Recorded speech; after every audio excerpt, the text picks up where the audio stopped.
Защо точно решихте да се спрете на технически камък? Кое беше важно за вас да бъде плота от технически камък?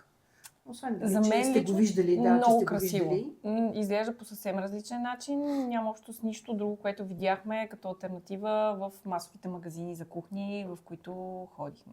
Аз чисто за функционалността, нали, със сигурност Митко може да каже, то е много по... Събирахме доста мнения. Казаха ни, някои са капризни, намерете си хубав камък, който, нали, да не му ставате роби, да го надраскате, трудно да го чистите и така нататък. Но в крайна сметка, просто от естетическа гледна точка, съвсем по различен начин стои монтиран. Да, това е нещо, което... На склада успяхте ли така горе-долу да си представите как ще изглежда, като видяхте вече голямата плоча, която всъщност беше за вашата кухня? Както тя ти каза, ние почти го бяхме избрали. Ние дойдохме с идеята за... Дори мисля, че с тебе по телефона, като се чухме, аз ти казах, търся какво си, ти ги знаеше по имена всички, това, което много ме впечатли.